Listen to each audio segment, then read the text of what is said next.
আপনি তো তরমুজও নিয়ে আসছেন। মা গো মা, এত বড় তরমুজ নিয়ে আসছেন।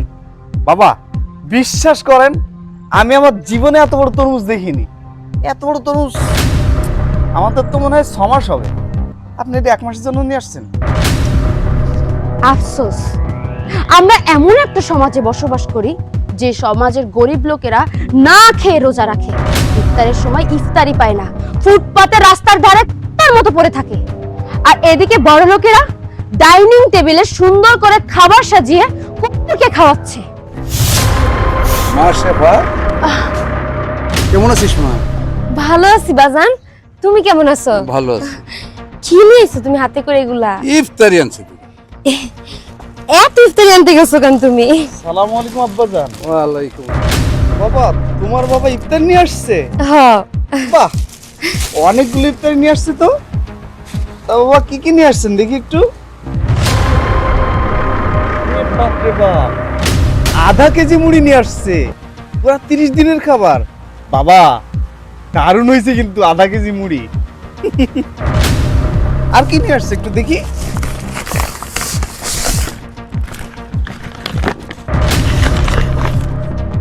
দেখছো, আধা কেজি আপেল, তা পচা। পুরা রমজান মাস জুড়ে তুমি আর আমি না খেতে পারবো ইফতারিতে। বাবা আধা কেজি আপেল না খুব ভালো হয়েছে। আর কি নিয়ে আসছেন বাবা?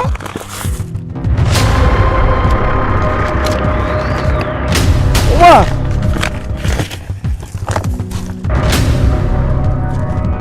দেখছো শেফা, 4টা কমলা নিয়ে আসছে তোমার বাবা। 30 দিনে 4টা কমলা খাওয়া যাবে বাবা? 30 দিনে আমাদের দুইজনের জন্য 4টা কমলা। বাবা আপনার আসলে পছন্দ আছে। জামাইয়ের বাসায় প্রথম আসছেন ইফতারি নিয়ে, 4টা কমলা। আর কি নিয়ে আসছেন বাবা? ওমা, 6টা কমলা। শেফা, আমি বুঝলাম না তোমার বাবাটা আসলে কেমন। 30 দিন ইফতারি করবো আমরা, 30 দিনে অ্যাটলিস্ট 30টা কমলা নিয়ে আসতো। বাবা আপনি 6টা কমলা কেমনে নিয়ে আসলেন? তা আবার দেখেন বাবা, চায় না, কিন্তু বেশি দিন যায় না। আসলে আপনার চয়েস আছে, আপনি বাঙালি তো। আর কি আনছেন বাবা?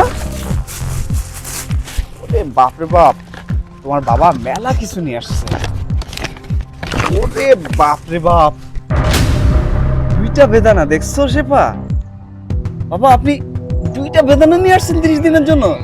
অবশ্যই এই 2টা বেদানা দিয়ে যদি আমরা প্রতিদিন 2টা করে কোয়া খাই তুমি আর আমি, তাহলে 30 দিন হয়ে যাবে। বাবা 2টা বেদানা কিন্তু 30 দিন হয়ে যাবে। কি বলো শেফা? কাজ করো বাবা, আপনার বেদানা। ও, আপনি তো তরমুজও নিয়ে আসছেন। মা মা, এত বড় তরমুজ নিয়ে আসছেন। বাবা বিশ্বাস করেন, আমি আমার জীবনে এত বড় তরমুজ দেখিনি। এত বড় তরমুজ আমাদের তো মনে হয় 6 মাস হবে। আপনি এটা 1 মাসের জন্য নিয়ে আসছেন। বাহ বাসার বাহ, তোর শ্বশুর এই ফার্স্ট তোর বাড়িতে ইফতার নিয়ে আসলো, সেটা তোর পছন্দ হয়নি না? শুন বাসার, এই ইফতারগুলো তোর কাছে সামান্য হতে পারে, এই ইফতারগুলো জোগাড় করতে গিয়ে তোর শ্বশুর কি করেছে জানিস? তাহলে শুন। আসসালামু আলাইকুম গাজী বাবাজি, ভালো আছো? ওয়ালাইকুম আসসালাম, ভালো আছি। এটাকে আমার কাছে কি মনে করিয়া? বাবাজি খুব বিপদে পড়ে আইলাম, আমার যদি কটা টাকা দিতা তাহলে খুব উপকার হইতো বাবা। কাকা, আপনার মেয়ের বিয়ের সময় 50,000 টাকা নিছেন, ওটা সুদের টাকাই এখনো দেন নাই, 1.5 মাস হয়ে গেছে। আবার আইছেন এখন টাকার জন্য। আমি তো এইভাবে টাকাটা দিতে পারবো না কাকা। বাবা রে, মায়েরা বিয়ে দিলাম 1.5 মাস হইল, বিয়ের পরে এই প্রথম রোজা। মায়েরার বাড়ির যদি দুগাই ইফতারি টিফতারি না লয়ে যাইতে পারি, তাহলে ওর শ্বশুর শাশুড়ি কি কইব কত? তাই কইছিলাম কি, আমার কমসে কম 3,000 টাকা দাও বাবা। কাকা, সব সময় তো আবেগের কথা বলেন, এখন বাজান সব সময় আবেগের কথা বললে তো আমার মনটা নরম করে দেন আপনারা। তো জানেন এটা আমার ব্যবসা, তারপরও বিপদে পড়ে আসেন, মায়া লাগে। আমার কাছ থেকে টাকা টোকা নেন, আপনাকে দিয়েই আমি চলি। আইসেন যেহেতু তখন আমি ফিরাবো না।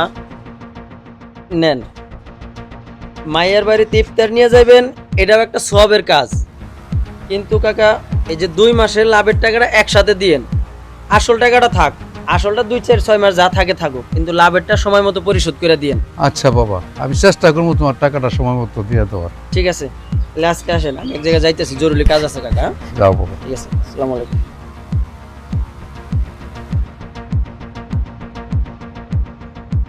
তোর শ্বশুর সুদের উপরে টাকা নিয়ে এই ইফতারগুলো এই বাড়িতে সমাজ রক্ষা করার জন্য নিয়ে আসছে, আর তুই তুই এগুলি সুরে ফেলে দিলে।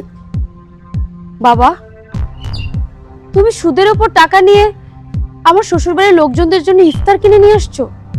বাবা, আমি তো এমন সমাজ চাই না যে সমাজে মেয়ের শ্বশুরবাড়ির লোকজনদেরকে খুশি করার জন্য সুদে টাকা নিয়ে ইফতার কিনে নিয়ে আসতে হবে।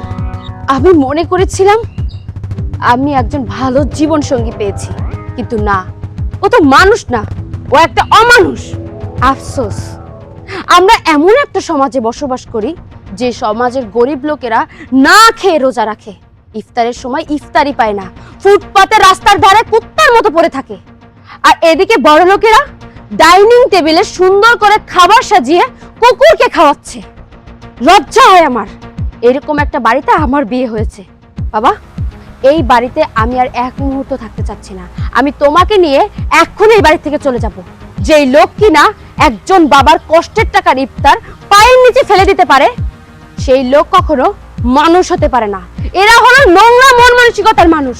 বাবা, ও তো একজন বাবার ইফতার পায়ের নিচে ফেলায় নাই, ও একজন বাবাকে পায়ের নিচে ফেলেছে। যে লোক কিনা একজন বাবাকে সম্মান করতে পারে না, তার বাড়িতে আমার থাকা কোনোভাবেই সম্ভব না। চলো বাবা, এক মুহূর্ত এখানে থাকবো না, এক্ষুনি চলে যাব। চলো বাবা। দাঁড়াও শেফা, তুমি আসলে যেভাবে বলেছো এভাবে আমাকে কেউ কখনো বলেনি। আমি আমার ভুল বুঝতে পেরেছি, প্লিজ তুমি আমাকে ক্ষমা করে দাও। আমি আর কখনো এমন খারাপ কাজ করবো না, তোমাকে প্রমিস করছি আমি। বাবা, আপনি আমাকে ক্ষমা করে দেন, আমি আর কখনো এমন খারাপ কাজ করবো না। আসলে আমি অন্ধ হয়ে গিয়েছিলাম, আজ শেফা আমার চোখ খুলে দিয়েছে। প্লিজ আপনি আমাকে ক্ষমা করে দিন। দেখো, তুমি যেটা করেছো সেটা ক্ষমার অযোগ্য, কারণ আমি এটা কখনোই আশা করিনি তুমি আমার বাবাকে এইভাবে অপমান করবে। দেখো বোন, ও ওর ভুল বুঝতে পেরেছে, তুমি ওরা মাফ করে দাও।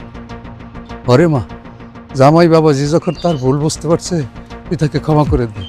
আমার আর কোনো দুঃখ নেই, কারণ ক্ষমা মহত্বের লক্ষণ না। নে মা, নে ফলগুলো উঠাই নে মা, উঠাই নে। আজকে আমরা সবাই একসাথে বসে ইফতারি করবো। হ্যাঁ বাবা, আপনি ঠিক বলেছেন, আজকে আমরা সবাই মিলে একসাথে ইফতারি করব। এই ইফতারি দিয়ে ইফতারি করব। ফলগুলো উঠাও মা, উঠাও।